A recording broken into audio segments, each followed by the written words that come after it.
cozy room with 100 people. You can reach out and touch your neighbor. Now stretch the room into 3 dimensions. Everyone spreads out a bit. Stretch it into 100 dimensions. 1,000. 20,000.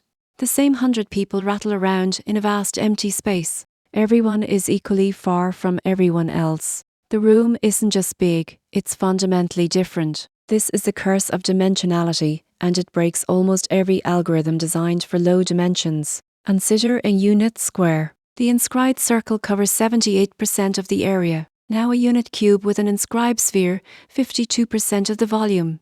In 10 dimensions, the inscribed hypersphere covers 0.25% of the hypercube's volume. In 100 dimensions, the fraction is so small it's effectively zero. Almost all the volume of a high-dimensional hypercube is in the corners, far from the center. A uniform sample in a high-dimensional box will have almost every point near a corner, far from the center of the distribution. Generate 1,000 random points in a 100-dimensional unit cube.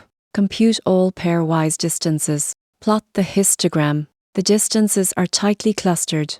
The ratio of the maximum to the minimum distance approaches 1. In 2 dimensions, some pairs are close and some are far. In 100 dimensions, all pairs are approximately the same distance apart. The concept of nearest neighbor becomes arbitrary.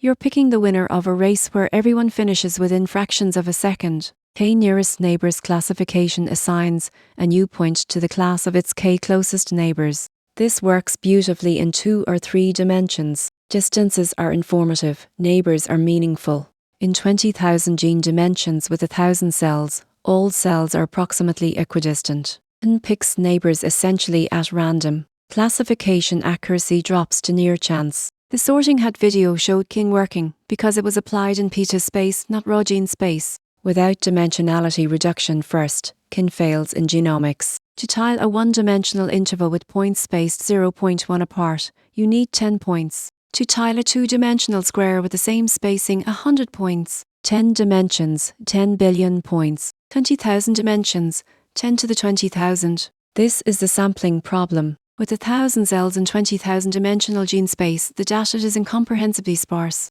Most of the space has never been sampled. Any model fit in this space is interpolating wildly between isolated points. But here's the escape. The data doesn't actually fill the full 20,000 dimensional space. Genes are co-regulated. Hundreds respond to the same transcription factor. Thousands belong to the same pathway. The true number of independent biological programs might be 50 or 100. The data lives on a low-dimensional manifold, a thin curved sheet embedded in the high-dimensional space. The architect's toolkit showed that the expression matrix has low rank.